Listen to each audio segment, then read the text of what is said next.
Welcome to the EOB podcast, where we talk about the weekend box office and the new openings this week. I'm Ben Owen. Joining me is Senh. So, Senh, welcome to another week. Thank you. All right. So, last weekend we have two wide releases. One was released on a Wednesday, mainly because I guess there's this big movie called Thor Ragnarok coming out, right? A Bad Mom's Christmas, which was the sequel to, I think, last year's 2016's Bad Mom, the comedy starring Mila Kunis. It opened on a Wednesday. Yeah. And last weekend, last podcast, you were saying the question for last week was like how big Thor Ragnarok will be. We threw out some numbers. Yeah. And were we right on how huge? Let's jump right in. How about you bring us in the number one movie? Okay. At number one, no surprise, is Thor Ragnarok. Pulled in 121 million over the weekend on a budget of 180 million. What were our figures? What were our predictions? Okay, so I was a little bit lower on my projections. I said about 100 million, and you were right there with 115 to 120. So yeah, right there at the upper limit of your projection. Right. So just as a reference, the second Thor, the previous one, the Dark World. Yes. I think that's what it's called. Yeah. So that pulled in 85 million, which was already 20 million more than the first Thor, which pulled in like 65 million opening weekend. So this one is obviously at another stratosphere in terms of how much bigger it is than the previous one. It pulled in, 20, 30, almost 35 million more. Yeah, than about 35 million more than the second movie. So that's a huge jump. No matter how you look at it, and it's already a huge number already when you open to 85. We just say, oh, only 85, but not many movies were able to pull in that much.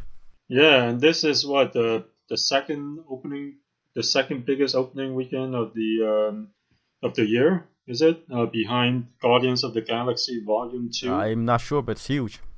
Yeah, and ahead of Spider-Man Homecoming. Okay, I don't want to look through it now, but I'll take your word for it. Yeah, I could be wrong. I don't know. Somewhere around there. Yeah, but it's huge. Yeah, it's huge. It's huge. One of the biggest openings of the year. And for Thor, especially with sequel-itis, this is very impressive. Especially for Marvel movies, for the third film to do so much better. This is almost like the Fast and Furious 4 of the franchise, where it kind of rejuvenates the franchise. It's not like this. It's not like this franchise needed any rejuvenation, right? Since the second one also did much better than the first one in terms of opening weekend. It's not this one needed rejuvenation, but hey, it's been rejuvenated. It's bigger than ever, and it kind of keeps the Marvel universe fresh and interesting. Yeah, it's a machine. Able to have all these characters and their own individual movies. Humming along and pulling in movies, one bigger than the other, and it's an amazing feat. And I said last week that I think this movie is the movie that kind of solidifies Thor as one of the main characters. I mean, before he was always kind of like the sidekick, even though his individual movies, right? I mean, it's just that he's not there. He's not the guy that you want to watch, right? But with this one, he's more like, oh yeah, he's just one of the main characters. I say that's I like coming onto his own, and that his other movies, I mean, I guess his future movies will. I think people will turn out for it as well. Kind of like Iron Man, right? Yeah, I mean, Iron Man has always been super huge, and Captain America and Thor were kind of like second tier. Yeah. But this one, like Captain America movie started, especially with the second Captain America. It kind of made him a top tier character, like Iron Man. Yeah. Although still a little bit away, but this one is even bigger. This one Yes, I mean, it had a lot of help from Hulk. Right, but but it makes I guess they solidified his character. I think in this one, this is like more muscle action, right? Instead of like romance with Natalie Portman, and the yeah, rest, the right? first well, the first one was kind of a fish out of water Right. film. Yeah. It was interesting and good on its own, and the second one is kind of like a typical sequel. Is more action, less romance. And this one, they just did away with the romance entirely. Right, and it worked out and well for this one. I think that's his well, a character lot of niche. it, you're not sure how what Natalie Portman had to do with it. I'm not sure if she didn't want to come I'm along just for saying a the third romance guy, angle. or Yeah. Okay. yeah. I'm not sure if it's especially because I think the second Thor they fire Patty Jenkins. Yes. So interestingly, they fired her from the second one, and that started the fallout with Natalie Portman because she really liked Patty Jenkins. Maybe because of that, she didn't opt into a third one. And with her out of the way, it's easier for them to just completely cut off the romance angle and just turn it into a fun Marvel movie. And remember, I said that this it feels more like a guy's movie. I guess I was wrong. According to the the surveys, it was almost like a 50-50 split between the demographics of male females, with males being a little bit higher, but it's just almost there. Yeah, I mean, and the female cast helps a lot. Kate Blanchett. Kate Blanchett is the Meryl Streep of our time, or if Meryl Streep is Michael Jordan, Kate Blanchett is like Kobe Bryant, as close as you can get, and Magic Johnson, right, or Larry Bird. I yeah. mean, it's just on that level, right? Well, I would prefer the Kobe Bryant thing because Bryant is the younger players consider him the Michael Jordan of their time. Um, and I think most people consider probably Kate Blanchett the Meryl Streep of our time, even though Meryl Streep is still alive and well and still doing great movies, still winning awards. I mean, hey, still hogging, still putting, still winning the wings, Right. And and having Tessa Thompson helps too. So I guess both of them, and the trailer featured both of them, especially Kate Blanchett a lot, and so that probably drew in the female crowd. And I'm sure Chris Hemsworth, taking off his shirt also helps. Oh, of course. But like in case like people forgot, right? These type of movies, superhero movies, usually feature like B-level actors, like muscle builders, right? Before. Yeah. Well, that's in the 80s though. That's in the 80s and early 90s. But now but it's not too long ago. But that was not too long ago, and now we're seeing these people with acting creds, starring in these movies. Well, it all started with Nicolas Cage. Though. I remember Jean-Claude Van Damme. When Nicolas Cage was huge, he was saying, "Hey, I can't compete anymore because nowadays you have people like Nicolas Cage doing action movies. You have these Oscar-winning actors doing action movies, and Nicolas Cage was in good shape too. And Jean-Claude Van Damme's comment is like, it's very hard for guys like us to compete anymore. Whether or not you like Nicolas Cage, he's the guy who started this whole like, hey, let's get these these Oscar caliber actors can also do action movies. Right, but before, these movies were regarded as like a step down. Yeah. Right? Yeah, so I think, for someone like Nicolas Cage who just won an Oscar, to just jump right into doing these action movies, it kind of made it okay for everyone. It didn't. It doesn't seem like they're like, whoa, here's an Oscar-winning actor. Hey, he's doing action movies, so it's makes it okay for the other Oscar caliber winning actors to like, hey, I can action movies aren't that bad. Right. I mean, no, yeah. Just imagine like browsing the video aisles, right? Yeah. And seeing your face next to Don the Dragon Wilson or Jean-Claude Van Damme, and you're this. I guess real actor, and whose face is just right next to theirs. Yeah, That's what I'm saying. It doesn't have to respect that these movies does not, have. Plus, it also helped that ever since Lord of the Rings and Spider-Man, the original Spider-Man with Sam Raimi. Ever since these indie directors got into the picture, these indie directors, they tend to hire Oscar caliber actors. They hire indie actors, guys who can act, and guys, who have to depend on, because of the low budget of the films, have to depend on their talents, to draw a crowd. Their acting talents, writing talents, directing talents. Right. I mean, we still remember, right, when Arnold Schwarzenegger delivers a line, everyone laughs, and it's not supposed to be funny. Yeah. Because of that combination of indie directors, directing these big budget Hollywood blockbusters, and Nicolas Cage, going into action films, that kind of made it okay, and it kind of pushed the level of these action films up. It's no longer regarded as B grade, B level work. Right. And just pointing out how far we came, right? I mean, just a decade or two ago, or more. But just these movies have now made a lot of money for them. Right. All right. I think we talk enough about Thor and Marvel movies and action songs. Okay, bring us in on number 2. All right, at number 2, A Dead Mom's Christmas. It pulled in $17 million over the weekend and $21.6 million since opening on Wednesday. It's the sequel to Bad Moms, about a year and a half ago. What were our numbers? We actually surprisingly was pretty close. We said 3 days about 15 million, and before 5 days I say 20 to 25. You say 24, so right there. Yeah, we're kind of both of us are kind of right there. Both of us are pretty good with this week's film, although it's not hard to predict.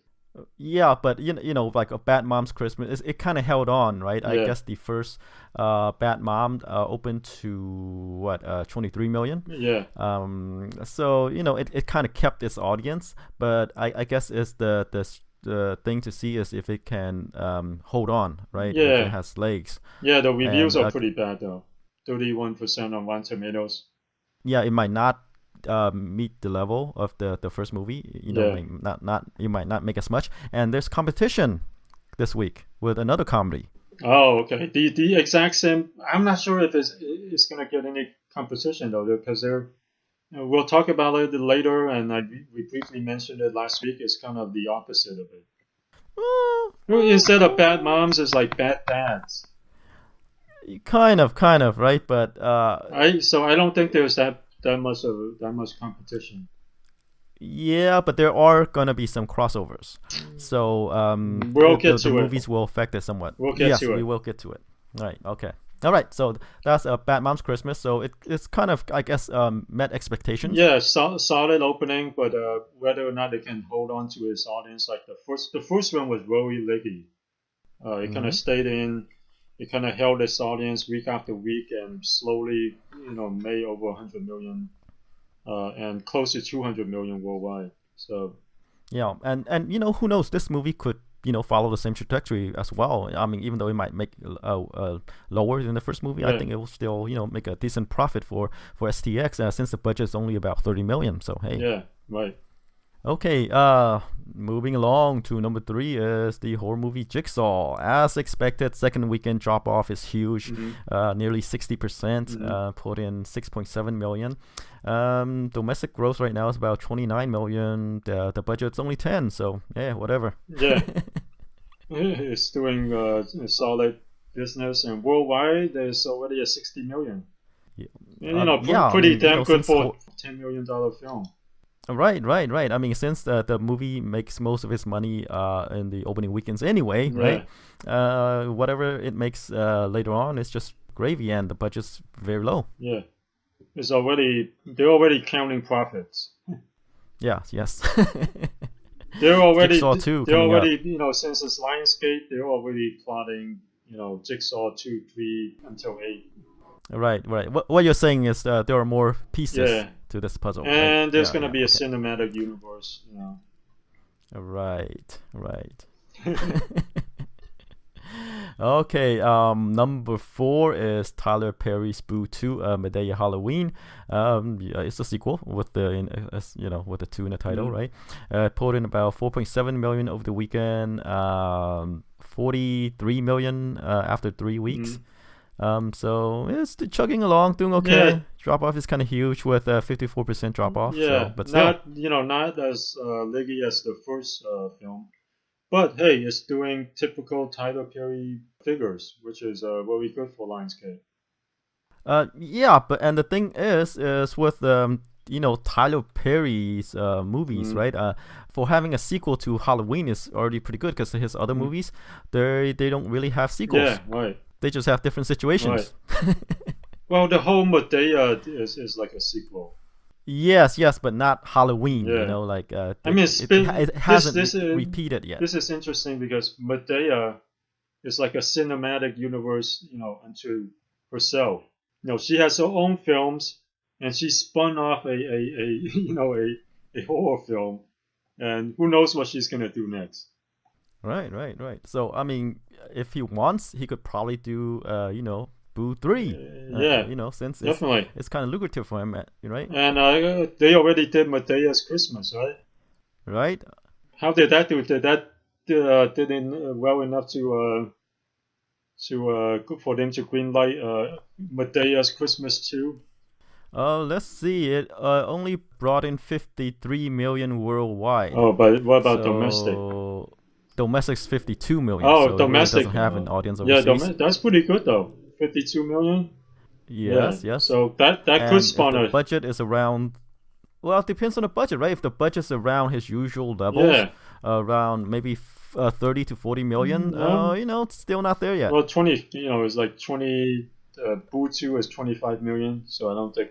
All right, so around 20 some million, so it's there, but I guess not. They could do a sequel. Lionsgate will probably after they milk Boo. They'll milk Medea's Christmas. Possibly, but but Christmas was in 2013, and if they want to milk it, they, Yeah, it's too. It's too bad they can't. They wish they could clone Tyler Perry, because they wanted to do a 2, but Boo was such a huge hit. This got the green light first. But right. I'm sure if there's 2 Tyler Perrys, they would have milked that Christmas. We would have gotten Medea's Christmas that's too. what they're doing. Yeah. That's what they're doing. They're just turning out these Tyler Perry movies in different situations. Right. But anyway, that's a Madea Halloween, so it's doing well. It's doing well. That's what we're saying. All right.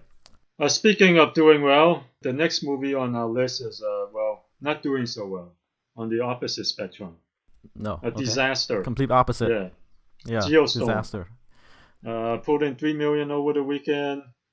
It's done 29 million after 3 weeks on a budget of 120 million. So, it's a bomb domestically.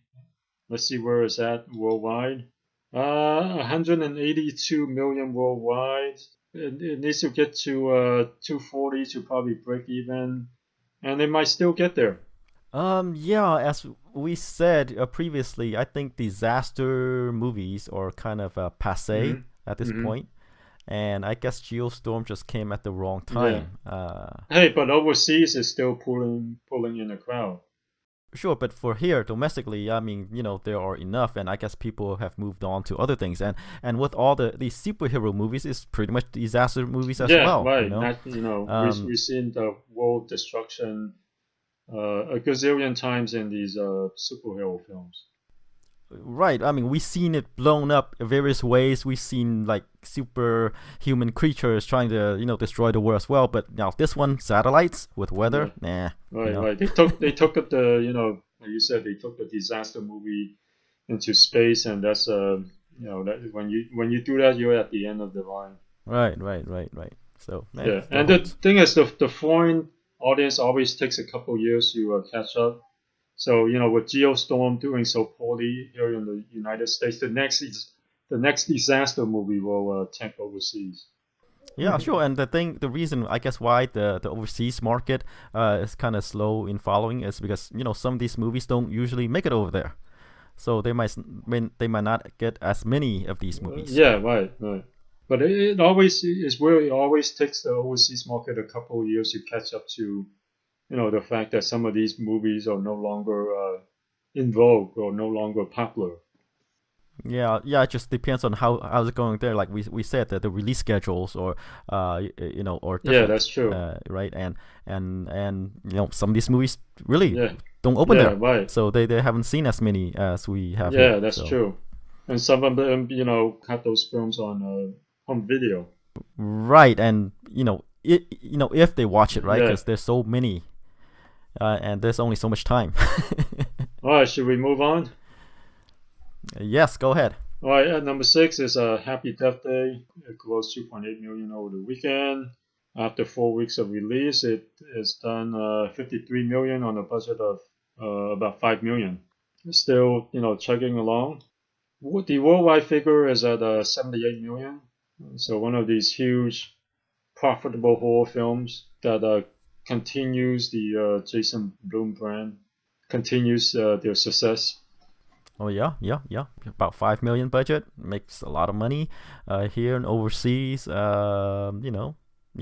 Jason Blum knows how to make these movies, and as we go along, since we have a huge opening for Thor, Ragnarok, we see these figures in the single digits. Yeah. So yeah, Thor sucking up all the money. Yeah. Yep. All right. At number 7, Thank You for Your Service, pulled in 2.3 million over the weekend. The total is at 7.4 million. Budget is 20 million, so it looks like it's gonna lose some money for Universal. Let's see what no worldwide figures yet.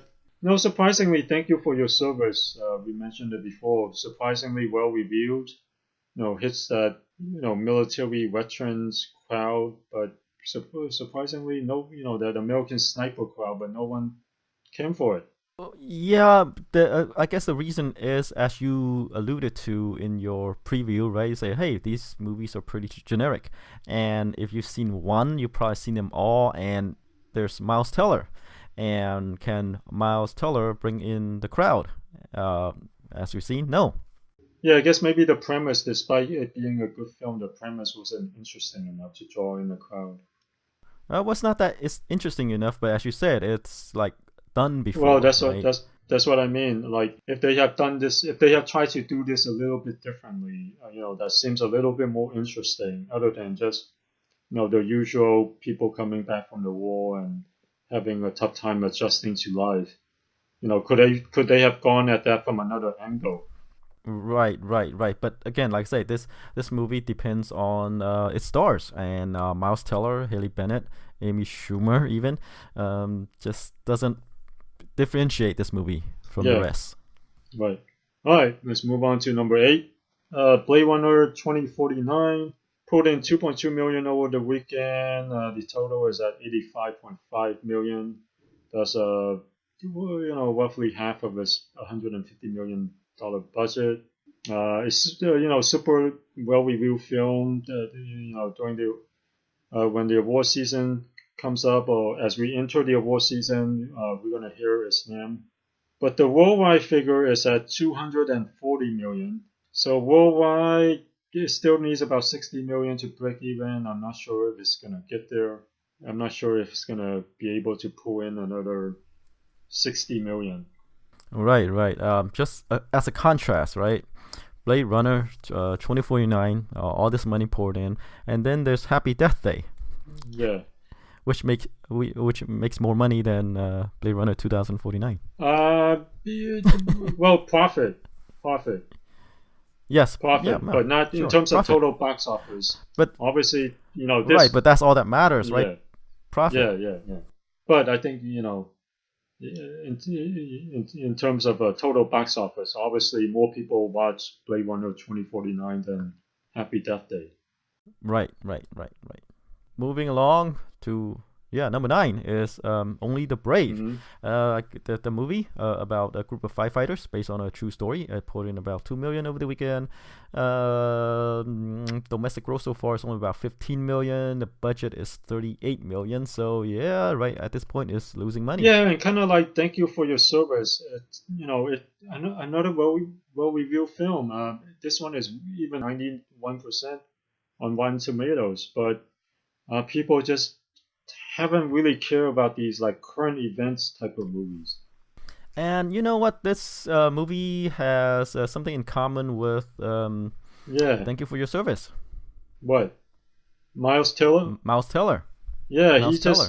I mean, I feel bad for him because Fantastic Four was a poorly reviewed film, a bad, not a bad quality film, and the tank. So you're like, yeah. Yeah, I mean, it's not just poorly reviewed; it's just a bad film. I think the consensus was that it's not that good. here he is doing two very good movies in terms of quality, but people just aren't interested. But he's made two quality films. Only the Brave, 91%, especially for a film like this is pretty surprising. Well, look at the movies that he's been in, right? I mean, there's the Project X, which is the teen movie about drinking, partying, right? There's the Divergent series, but we know about the Divergent series. It's just started high and then just fell off. Then Fantastic Four. So he just haven't have this standout movie yet. I think, except Whiplash. That was well reviewed and well regarded. I think it won awards as well. But other than that, Well, he doesn't seem like he's a guy that can draw a crowd. Not yet. I said he's growing into one, but it's just that no one knows about him. I'm not yet. sure if he's he's had a lot of chances. Let's put it this way. Right. Well, I'm just saying he just had more. I think he has more potential than Shailene Woodley. Shailene Woodley. Oh, okay. In her case, she's at least open to huge films. So sure, Miles Teller. She wasn't able to sustain. Yeah, that, but at least she's done it. Miles Teller hasn't done it. All right. She's done it twice. Right. Okay. Yeah. Okay. All right. Let's see how it goes. I think we'll be hearing more about Miles Teller than Shailene Woodley. I mean, it depends on the kind of projects that she gets and that she does. Right. And which, sometimes it depends on what kind of career she wants to go into. Does she still want to make blockbusters or does she want to make indie movies? Right. Let's move on. Capping the top 10, Let There Be Light popped up. Did 1.6 million. After 2 weeks of release, it's already done 4 million. It's continuing to expand. And that we'll leave it at that, since I know nothing about this movie. Wait a minute, Let There Be Light. Is this one of these faith-based film? Is this one of those religious Christian films? Yeah, it's faith-based film. Right, faith-based film that's kind of hanging on. Starring Kevin Sorbo. He's a regular in these type of movies. Oh, okay. Yeah, just like what's his name, right? Hercules. Yes, I know who you're talking about, but yes. And Sean Hannity is in this one as well. He's been promoting this movie like crazy on his show. Yeah, Dionne Warwick, these people. Yeah, so Sean Hannity's been promoting it heavily, saying how well it's done, and although the per screen average is kind of low right now, 2,500, so it's reaching the end of its line. Yeah, it added a couple more theaters this past weekend, and it's a faith-based film. Okay, yes. So that wrap up the top 10. So how about we move on to the new releases? We have two big ones. This weekend we have Daddy's Home 2 and Murder on the Orient Express. All right, which one do you want to go with first? Let's go on with Daddy's Home 2. Yeah, like we mentioned, it's you said that it might take away some business from my Bad Moms Christmas, and I'm saying, hey, it's kind of the opposite. Sure, it's a comedy, but instead of the main character's moms, this time it's the main character's dads coming over. So Dad's Home is about two divorced dads trying to make it work with their kids, something like that. Yeah, two guys sharing a family, trying to make it work with each other. Each trying to become a dad, and they're not at least trying to fight over who gets well, what, right? Will Ferrell, Mark Wahlberg's obviously cooler, and Will Ferrell's trying to fight him for the affection of his kids. Because Mark Wahlberg's the stepdad, and Mark Wahlberg, obviously being Mark Wahlberg, is much cooler than Will Ferrell. With their film personas. Yeah, Daddy's Home in a way is kind of like guys trying to ring it in, trying to act responsible, whereas Bad Moms, they're trying to act irresponsible. Right. Kind of interesting. With Daddy's Home 2, they have Mel Gibson and John Lithgow being the parents who are brought into the picture and causes havoc. Yes, it's like a contrast in personalities as well with their dads. Right. Mel Gibson is kind of like Mark Wahlberg, the cool guy, right? The tough guy, and then there's John Lithgow, the sensitive, understanding person, and then they throw in John Cena. Yeah. The wrestler, who's like a man's man, who's been appearing in these comedies. Right. And we have to say, Mel Gibson, he's been blacklisted in Hollywood for a long time. Of his drunken rants. And he's making his comeback. Yeah. Sure, and other stuff, not just that, other stuff that we don't hear about. And he's making his comeback with directing these movies, trying to stay behind the camera, and now he's appearing in these comedies, and I think they're trying to make him more into, I guess, a sympathetic figure, right? With these comedies, saying, hey, I could be funny, you can laugh at me, instead of being angry at me. So I think we're going to see more of him in these kind of comedies, trying to reinvent himself. We'll see how much the public will accept his, his second chance. Or third chance, or whatever chance. But the stars of this movie or obviously and the first one was a surprise hit, huge hit. The fact that it's higher than expected was a surprise. But with Will Ferrell and Mark Wahlberg, it wasn't surprising that it was a hit. So the first film, opened to about 39 million and went on to gross 150 million. So it was kind of leggy. Worldwide, the first film did 243 million. Yeah, so it's kind of a hit overseas as well. So it kind of travels, and we know about comedies not traveling. Yeah, so that this one did. What do you think? Is this the kind of movie that can, like Bad Moms? Is this the kind of film that's a one-off, or is it a franchise type film? I think that if it is opening at any other time, I think it will probably do well, if a little bit worse than the first movie opened to. But it has to deal with Thor, right? And there is some crossover audience, I said, with Bad Moms. I continue to disagree. but here's the thing, though. I feel like these films, just by the premise of this, feels like because both of them have to reach pretty deep. Like, hey, let's get their parents involved. And that shows you how generic and how much of a one-off the first film is. Yeah, I say this one has gimmick casting, with Mel Gibson, John Lithgow, and John Cena. So there is that element. Sure, to but this. The first one also, but Bad Moms also has Susan Sarandon and others. Well, yeah, Susan Sarandon. Hey, come on. It's like, come on, it's like, No, I'm not saying anything about Susan Sarandon. She has my respect, okay? My respect, Susan Sarandon, but come on. Okay, so what do you think? Daddy's Home 2 sequel.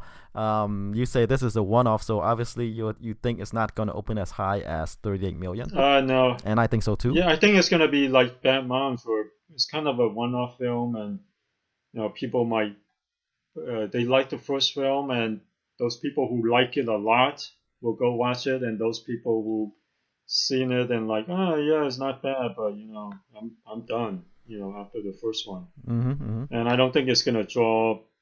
It drew any new crowds, on home video. Okay. So what do you think it's gonna open to? Let's see. I'm gonna go with 25 to 30. Maybe probably probably in the lower end of it. So about 25 million. Yeah, but I'll just say 25 to 30. Yeah, closer to 25. Okay, okay. So I think it's probably I'm gonna go a bit lower. I think it's gonna open to about 20. How about this? 15 to 20 million. Oh, Gonna you're go gonna go low that on low? this one as well. I'm gonna go a bit low because I say if it's open at any other time, I think not any other time, but I'm saying there's Thor in theaters, right? Yeah. And then you still disagree, but I say there's gonna be some crossover audience from Bad Moms. So it's gonna these two movies are gonna affect each other somewhat. I say crossover, and so I'm gonna go a bit lower. So 15 to 20 million, maybe on the higher end of that, but that range. All right. Okay, so how about we move on to A Murder on the Orient Express? This movie is star-studded, directed by Kenneth Branagh. Who's also acting in this movie as well. There's Johnny Depp, Michelle Pfeiffer, Daisy Ridley, you know from Star Wars, Judi Dench, Penelope and others. Cruz, Willem Dafoe. Yeah, all actors that you've seen in a lot of movies where they've won awards or were nominated. Michelle Pfeiffer, that you mentioned, Josh Gad. Yes, I mentioned Michelle. No, Yeah, I so haven't. okay. But yeah, Yeah, People you heard of. yeah, so a lot of names, a lot of names. The reviews on RT after 30 reviews is at 67%. Not bad, not with all these great actors, you would expect something higher, but hey, they're trying to do a mainstream movie, so we'll see. Okay. But I feel like it'll only get lower though. The tomato meter tend to get lower, tend to not get higher. Right, right. I'm not feeling this movie at all. This I feel this is kind of like an indie movie, and they're trying to stuff, names into this film, Mm-hmm. right? This is more like a drama thing, and you probably expect with Johnny Depp, right? You expect this movie to be directed by that guy who directed his frequent collaborator. I know what you're talking about, but I didn't sleep that well last night, so my brain's kind Okay, of okay. fried too. Let me look. Yeah, let me look him up. Tim Burton. Tim Yeah, Burton. Tim Burton. No, okay. Right. Yeah, yeah. So Tim Burton, you I expect thought you were someone I like thought you him were to referring to the Pirates of the Caribbean guy. No, no, no, no, no. But I'm just saying, it has a hint of that, but not his, I guess set designs. But yeah, that's what I'm feeling. Like Murder on the Orient Express feels more like an indie movie Mm-hmm. with these actors, and I don't think it's that appealing, I guess, to the general audience. So, my opinion of this one is gonna be low. How low? Throw me a figure. I think it's gonna open to maybe 15 million. I wouldn't be surprised if it opened lower. Yeah, I'm kind of with you there, but I think 15 million is kind of solid. Let's see what the budget is. No budget info, but I'm guess it's gonna be in the 60s to 70s. I think. No, let's see. It opened overseas already. Oh, only pulling 6.5 million, but I'm not sure where yet. It's a remake, right? Oh yeah, I it's a believe remake. so, but it has been so long. It doesn't matter if it's a remake or a new movie. This is based on on the Yeah, novel. so it's based on a novel, a remake of a 1974 film that made about 28 million, which which is a pretty big hit back then. 28 million in 1974. Sure, but times have changed, and I don't think Well, this. I'm not throwing it out there to change the figure. I'm just saying, hey, it was a remake of a 1974 movie, which did well back in this day. Yeah, so yeah, I'm with you too. I'm thinking 15 million. Okay, so we're pretty much in Yeah. agreement, and like we said, Johnny Depp. I guess he's not that big of a draw anymore, and I think he's kind of like the biggest name here. Yep. 15 million. I think is okay. I like I said, I wouldn't be surprised if it opened lower. I mean, the trailer does seem interesting though. It does seem different from the other films we have out there. So we'll see. We could be surprised. But the early reviews don't look promising. That promising. Right. I mean, there are good names behind this movie, in front and behind the camera. But I just don't think that this movie is gonna be that have that wide of an appeal. We'll see what happens. All right. This weekend. Sure. We have Daddy's Home 2, a sequel. We think that it's not gonna be it's not gonna open as high. Just kind of like Bad Moms Christmas. It's not gonna be as high as the first movie. But we don't know how high. Right? How's it gonna open to? And then there's Murder on the Orient Express, a remake or a new adaptation. We don't know of the book. 50 million, is where we had it. That's where All right, we'll how see. we open. All right. Tune in next week.